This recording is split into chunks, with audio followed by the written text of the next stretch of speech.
चला लागलं इथे झोपून तरी काय करू, नुसतं झोपायचंच काय नाही. मग समाजाला येण्यात काढल्यासारखं सलांनी काहीच होत नाही. आपल्याला गडीवर लावायचंय मराठा आरक्षण. आणखी 2-3 दिवस 2-4 दिवस जर काढले असते तर कोणत्या तरी टोकाला ते आला असत. पण तुमची माया मला काय बसून देत नाही. इथल्या मंडपातल्या बसल्या लोकांचं म्हणणं होतं त्या आरक्षण 2-4 महिने लेट भेटलं तरी चालतंय, आम्हाला तुम्ही पाहिजे. आता असं म्हणलं मी तरी काय करू. मग त्या नेत्याचं समजलं की आपण धरलं, मला सणाने लावलं, मला हलता नाही आलं. त्याचं म्हणणं आहे मग ते तुम्ही असले तर सरकार ठेकायला चालणार, तुम्ही असले तर मराठीची एकजूट राहणार. नसता मराठा समाजात शहर बाहेर होतं. मराठा समाजाला काय सुचत नाही.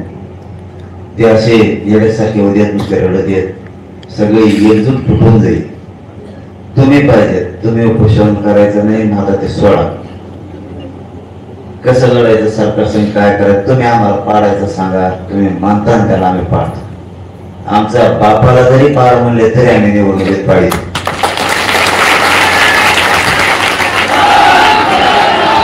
मग भाजप बीजेप शिवसेना राष्ट्रवादी हे तर विषयच नाही म्हणतात आमच्याकडून. तू काही करा पण तुम्ही उपोषण सोडा. तुम्ही फक्त रस्त्यावर राहा. तुम्ही समाजात राहिले की लोकांना ताकद येते, बळ मिळतंय, एकजुटात तुम्ही सोडा. माझं म्हणणं होतं उपोषणात ते भेटेल. माझी शक्तीच ती आहे उपोषण. या शक्तीमुळे समाजाला काय तरी मिळालं. माझं जीवन सार्थक लागलेलं आहे. माझ्या बापा मी जे जन्म घेतला माझा सार्थक लागला. काय ना काय तरी मी समाजाला आरक्षण देऊ शकलो. पूर्ण फुलाचे पाकळे आरक्षण देऊ शकलो. समाज एक करू शकलो. मुलीला मोफत शिक्षण देऊ लागलो. कित्येक तरी पोरांना नोकरीला लागू शकलो. कधीच ओबीसीतून नाही मिळणाऱ्या मराठ्यांना आरक्षण मिळवून देऊ शकलो. मी समजा उद्या बी सरकारने मला मारलं किंवा मी मेलो तरी माझं जिंदग सार्थक लागलेलं आहे. मी माझे जीवन वायाला जाऊन दिलेलं नाही. मी माझ्या समाजाच्या कामी माझं जीवन लावलेलं आहे. त्याच्यामुळे माझं म्हणणं होतंय शक्ती माझी उपोषण. एकीकडून सगळा मराठा समाज जरी आला तरी कमी करते इतकं उपोषणाला भेटेल. मला वाटायचं 4-2 दिवस आणखी ठेवला असतं तर कधीला लागला. ठीक आहे आता तुम्ही सलाईन लावली समाजानं, मला काय करताय ना आता. मग ते लावलं असंच बसण्यापेक्षा मग मीच निर्णय घेतला एकट्याने. तुम्हाला नाही विचारता घेतला. आता विचारतो तुम्हाला की म्हणलं इथं झोपून सलाईन लोक पडून लोक काय मजा आहे. मग ते उपोषण सोडायला बरं ना. मी उपोषण सोडत नाही, आणखी सोडलं नाही. तुम्ही मला शब्द द्या सलाईन लावायचे नाही तर मी उपोषण धरतो. आणि तुम्ही जर म्हणता ते सलाईन लावता ते उपोषण करण्यात काही उपयोग नाही. काय म्हणणं आहे तुमचं सांग. तर मग काहीच उपयोग नाही ना. सलाईन लावून काहीच उपयोग नाही. बिना सलाईनचं मी करतो. मग ते कसं आरक्षण देत नाही मग मी बघतो. पण हे सलाईन लावून म्हणलं नाही पडून राहायचं का नाही. सलाईन लावली आहे की काहीच होत नाही. सरकार भेट घे. म्हणून मी मग असा निर्णय घेतला. तुम्ही म्हणता सलाईन लाव तर काय डॉक्टर म्हणून 2-4 दिवस दवाखान्यात राहतो ते सोडलेलं बरं. हे आम्हाला उपोषण स्थगित करून टाकू. काय स्थगित इथं याच्यात घ्यायचं सांगू यांना इकडं. आता पुढची तयारी करायची. त्याच्यामुळे हे म्हणलं उगाच खर्च व्हायला लागला. हे बी काढून ठेवा. आणि बऱ्याच जणांना हे मोकळं बी पाहिजे. त्यांच्या रोम पोट दुखत येतच. मराठ्यांपेक्षा मराठ्याच्या असून सुद्धा त्यांना दुसरेच मोठे आणखीन ती म्हणतोय आम्ही. आणखीन काय चालता नाही हळूहळू चालूच. त्याच्यापेक्षा काय मला नाही सण. त्यापेक्षा हे स्थगित करून इकडं करीला लावू. पैठण फाट्यावर मराठ्यांचं काम सुरू आहे. तिथं कार्यालय बनवू. हे खर्च लय होतो या मंडळाचा त्याचा काढू सगळं. काम सुरू झालंय तिथं.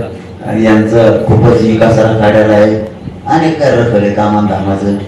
कोणाकोणाला पाठीचे गाव करायला माहिती ते रातची. आपण आता मला बोलायचं नाही त्या विषयात. गावाचं लय मोठं योगदान आहे समाजासाठी. हे गाव पवित्र आहे.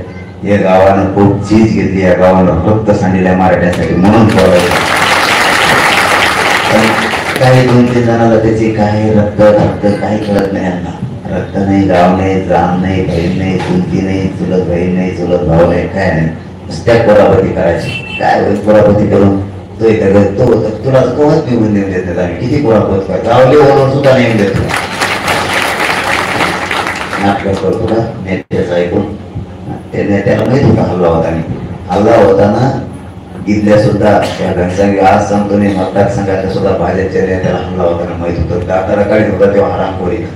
हो, आणखी त्याचं नाव घेतलं नाही म्हणा, नीट आहे.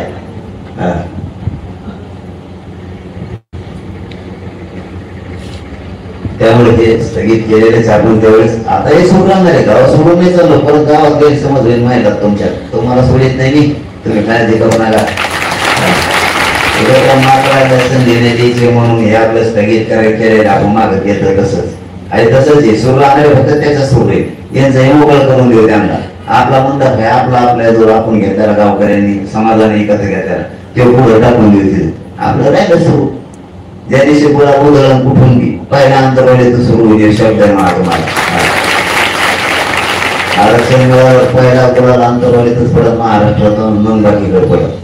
ते काय कार्यकर्ते तर रोवून एखाद्यावर काय होईल म्हणायचं म्हणजे ते कोणत्या टोकाला जाईल.